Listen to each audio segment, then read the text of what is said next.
할렐루야. 오늘 예레미야 애가 3장 40절에서 66절까지 말씀, 여호와께로 돌아오라 라는 말씀으로 함께 하나님 은혜 나누기를 원합니다. 자, 예레미야 애가 3장을 우리가 쭉 보고 있는데요. 마지막 부분으로 하나님께서 어떤 분이신지를 깨닫는 내용과 그리고 몇몇 중요한 구절들을 살펴보면서 함께 은혜를 나누도록 하겠습니다. 자, 먼저 40절 말씀을 제가 한번 읽어보겠습니다. 40절에 보면은 우리가 스스로 우리의 행위들을 조사하고 여호와께로 돌아가자.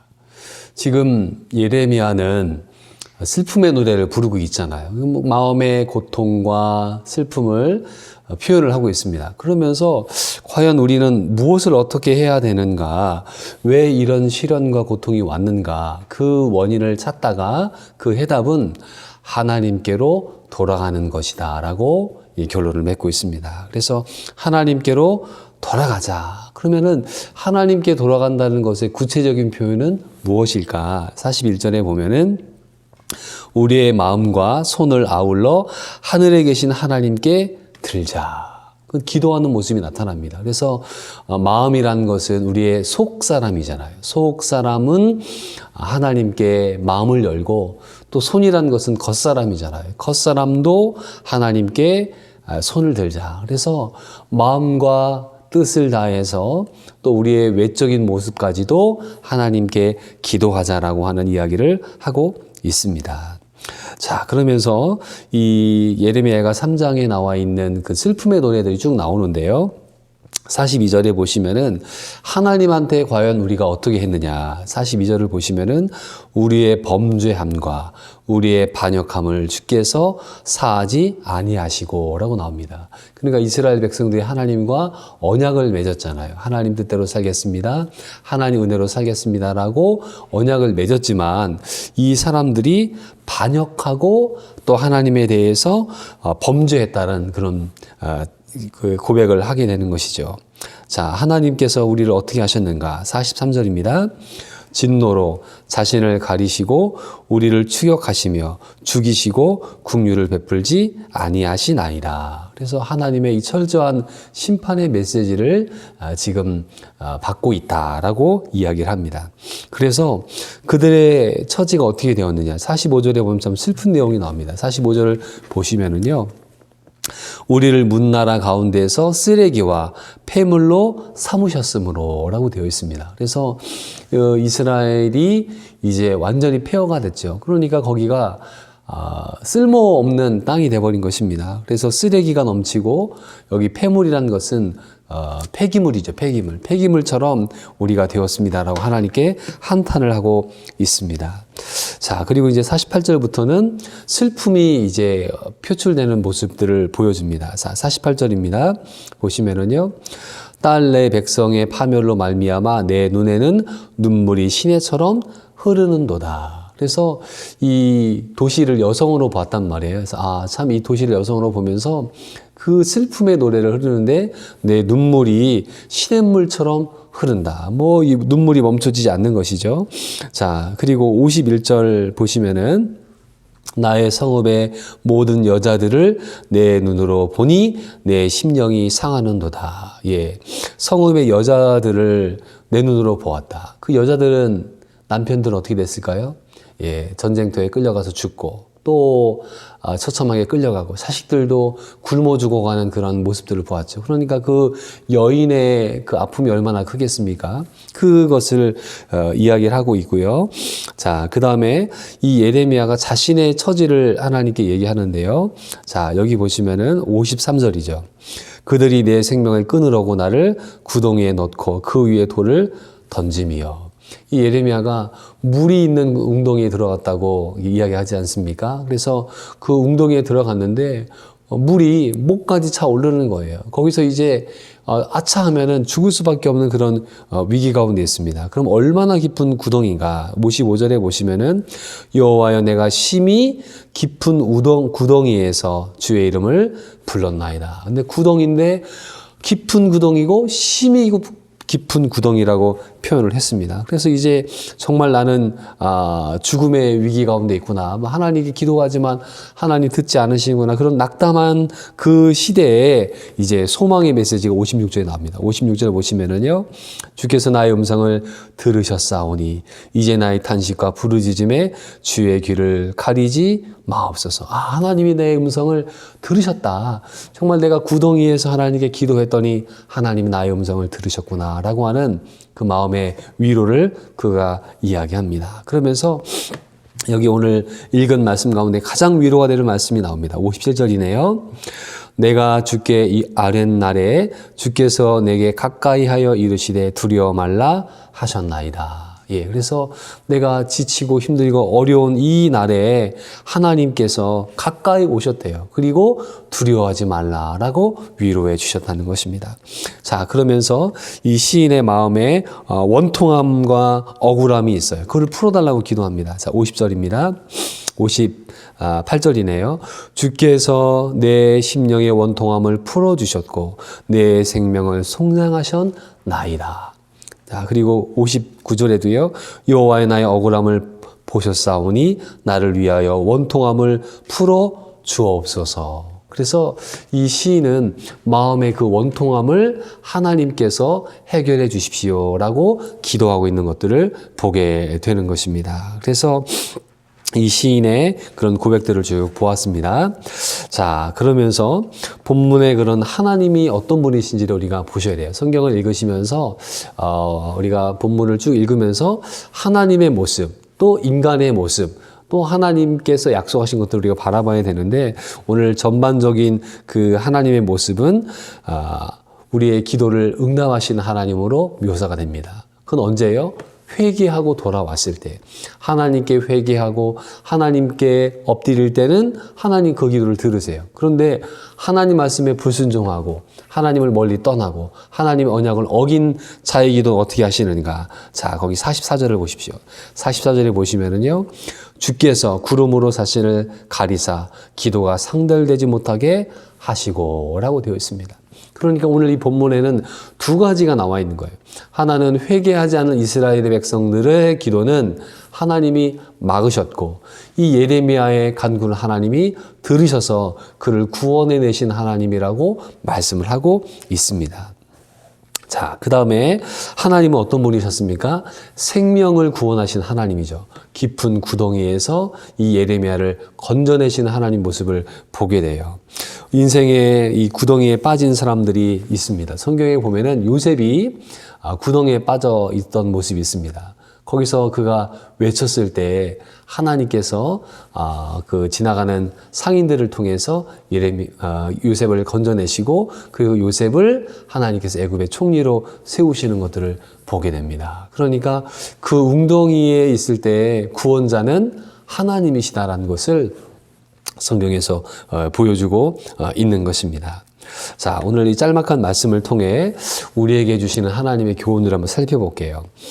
저는 첫 번째로는 여호와께로 돌아가자라는 이 말씀이 굉장히 마음에 다가왔습니다. 그래서 하나님께로 돌아가는 것, 이것을 생각하면은 탕자가 생각나요. 탕자가. 아버지의 재산을 가지고 나가서 허랑방탕하고 다 썼던 이 탕자가 돌아오지 않습니까? 그 돌아오면서 그 아버지가 그를 안아주고 그를 사랑해주면서 그의 모든 것들을 회복시켜 주시잖아요. 우리가 하나님께로 돌아갈 때 우리의 영혼이 힘을 얻을 수가 있습니다. 우리가 하나님께로 돌아갈 때 하나님의 위로가 우리에게 임할 수 있습니다. 그래서 가정이 사는 길, 교회가 사는 길, 나라가 사는 길, 우리 전 세계에 흩어져 있는 사람들이 살 길이 어디 있습니까? 하나님께로 돌아가는 것입니다. 하나님께로 돌아가야 되는데 너무 늦게 돌아가면은 그 회복하기가 너무 쉽지 않습니다. 이스라엘 백성들도 하나님께 돌아갔죠. 그러나 그 나라가 멸망하고 하나님께로 돌아간 거예요. 그 비용을 너무나 처참하게 기록을 했습니다. 인생이라는 것은 회복하기가 참 힘든 부분들이 있어요. 그건 뭐가 있느냐?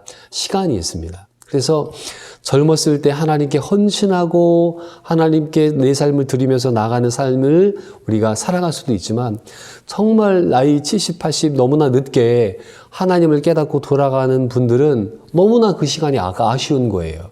그래서 우리가 성경을 연구하고 역사를 연구하는 이유는 어디 있습니까? 다른 사람의 실수를 반복하지 않기 위함인 것입니다. 그래서 이스라엘 백성들이 70년의 포로 생활을 거치고 그 역사에 돌아오는 기간이 얼마나 길었습니까? 2500년이 걸렸어요. 2500년. 너무나 긴 세월입니다. 우리는 그렇게까지 수업료를 내서는 안 되는 것입니다. 그래서 하나님께로 돌아가는 것이 우리의 영과 우리의 인생에 정말 큰 도움이 된다.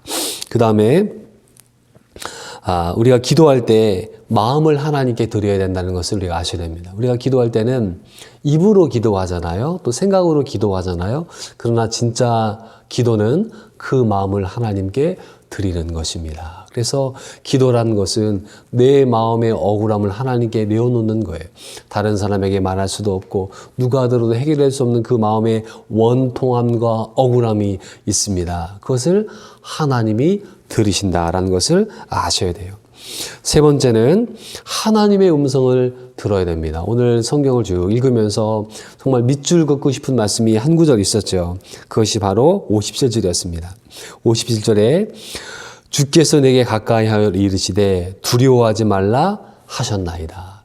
성경을 읽어보면은 두려워하지 말라는 말씀들이 너무나 많이 나와요. 왜 이렇게 많이 나올까? 인생은 두려움의 연속이기 때문에 그러합니다. 우리 아이들이 이제 처음에 학교에 가기 는 날 설레임도 있지만 두려움도 있는 거예요. 학교 가서 잘못하면 어떡하나 그런 두려움이 있죠. 또 우리 아들들이 군대를 가게 될 때 그 전날 밤 머리 깎고 이제 이불을 뒤집어 쓰고 이제 잠을 잡니다. 내일 가면은 군대에 가서 자겠구나 라고 생각한단 말이에요. 그 마음에 두려움이 있습니다. 또 자연재해의 두려움, 또 어떤 유학을 갈 때의 두려움, 이사할 때의 두려움. 인생은 한마디로 두려움과의 싸움이에요. 그 두려움이 우리 사람을 너무나 낙심하게 할 때가 많습니다. 그래서 오늘 이 말씀 하나님께서 가까이 오셔서 이 예레미야에게 두려워하지 말라. 비록 너희 나라가 멸망했지만 두려워하지 말라. 하나님께서 소망을 주시는 말씀인 것입니다. 아브라함에게도 하나님께서 말씀하셨어요. 나는 너의 방패고 나는 너의 큰 상급이다. 두려워하지 말라. 아브라함을 불쌍히 여기셨고요. 하갈이 이 광야에서 죽게 됐을 때 그 이스마엘 아이가 죽어갈 때 하나님이 나타나서 그 하갈에게 두려워하지 말라. 내가 너의 아들을 살려주겠다. 약속해 주시거든요. 야곱도 이제 총리가 된 아들이 있지만 연락이 왔습니다. 내가 애굽으로 갈까 말까 두려워합니다. 하나님이 나타나셔서 야곱아 두려워하지 말라. 내가 너를 끝까지 지켜주겠다. 약속을 해주셨어요. 모세도 하나님 위대한 일을 맡게 되었을 때 그가 두렵고 떨리는 거예요. 저 애굽에 돌아가서 어떻게 내 백성을 하나님께로 돌아오게 할 것인가. 그때 모세에게 하신 말씀도 두려워하지 말라. 여호수아를 읽어보면 여호수아가 그 가나안 땅을 함락을 하고 그 이스라엘을 이끌어 가야 됩니다. 마음에 두려움이 있는 거예요. 하나님께서 나타나셔서 두려워하지 말라. 그 전쟁터에서 하시는 그 말씀이 있습니다. 다니엘이 포로로 끌려가서 늘 기도합니다. 또 영적인 치열한 전쟁을 통해서 21일 동안 그 기도가 응답되지 않는 그런 안타까움이 있는데 하나님께서 다니엘에게 나타나서 은총을 받은 너 다니엘아 두려워하지 말라. 성경 곳곳마다 이 두려워하지 말라는 말씀들이 우리에게 있습니다. 우리가 살아가는 이 세상은 그렇게 만만한 세상이 아니죠. 먹고 사는 것이 버겁고 또 코로나에 대한 이 두려움도 우리에게 있습니다. 또 인생에 대한 두려움들이 있습니다. 과연 어떻게 인생을 살아갈 것인가에 대한 두려움들이 누구에게나 다 있는 것입니다. 그때 오늘 이 말씀 예레미야에게 가까이 하셔서 하셨던 말씀을 나에게 주신 말씀으로 붙잡으시기를 주의 이름으로 부탁드립니다. 자, 마지막으로 하나님께서는요, 이 예레미야의 원통함을 풀어 주셨다는 것이에요. 하나님은 내 마음의 억울함, 내 마음의 안타까움을 아시고 그것을 해결해 주시는 분이라고 이야기를 하고 있습니다. 그래서 이제 맨 마지막 후반부에 보면은 하나님에 대한 그런 그 기도의 제목 가운데는 원수에 대한 심판의 메시지를 지금 예레미야가 하고 있습니다. 그래서 64절에 보시면은요, 여호와의 주께서 그들의 손이 행한 대로 그들에게 보응하여 주십시오. 하나님 보복하여 주십시오. 또 65절에도 그들에게 거만한 마음을 주시고 그들에게 저주를 내려 주십시오. 지금 그들이 교만하여서 하나님의 성을 함락하고 또 성전을 불태우고 모든 그런 그릇들, 귀한 그릇들을 다 가져갔죠. 왜요? 거만한 마음을 갖고 있어요. 그래서 하나님은 교만한 자를 물리치시고 거만한 자를 꺾으신다고 했으니까 하나님 그들의 거만한 마음들을 그들에게 주시고 그들이 이제 심판받을 것이죠. 그리고 저주를 내려주십시오. 맨 마지막 절입니다. 66절에 주께서 진노로 그들을 뒤쫓으사 여호와의 하늘 아래에서 멸하소서. 하나님이 그들을 뒤쫓아가 주십시오. 그리고 그들을 멸절하여 주십시오라고 그가 기도를 합니다. 그건 무엇입니까? 바로 예레미야의 원통함을 하나님 풀어주십시오라고 하는 그런 기도인 것입니다. 우리도 살아가다 보면은 마음에 원한 이 맺힐 때가 있습니다. 참 인생을 살아가다 보면은 어떻게 좋은 일만 있겠습니까? 남에게 속는 일도 있고 또 이 일이 풀리지 않아서 원통함으로 땅을 치며 살 때도 얼마나 많이 있습니까?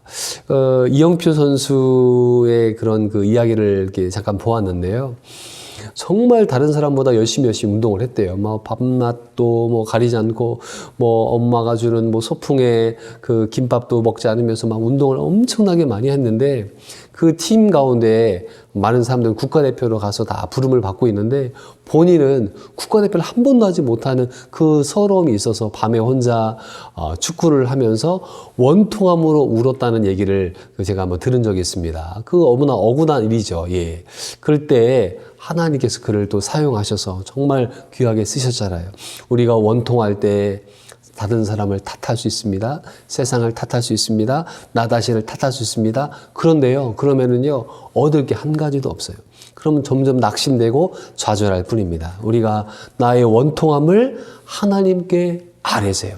그럼 하나님이 그 원통함을 들으시고 응답하신다는 것이 성경의 약속인 줄을 믿습니다. 오늘 하루도 하나님 은혜로 승리하시고 하나님께 기도하시고 두려워하지 말라 그 말씀 붙잡고 승리하시기를 부탁드립니다. 기도하겠습니다. 사랑이 많으신 하나님 아버지, 오늘 예레미야가 3장 후반부에 있는 말씀들을 함께 묵상을 했습니다. 주님, 우리의 인생에 어렵고 힘든 일을 만날 때마다 하나님께 기도하는 저희들 되기를 원합니다. 하나님 우리의 원통함을 풀어주신다고 하셨습니다. 또 힘들고 두렵고 떨릴 때 두려워하지 말라 말씀하셨사오니 그 말씀, 내게 준 말씀으로 붙잡고 오늘 하루도 승리할 수 있도록 하나님 도와 주시옵소서. 예수님의 이름으로 기도드리옵나이다. 아멘.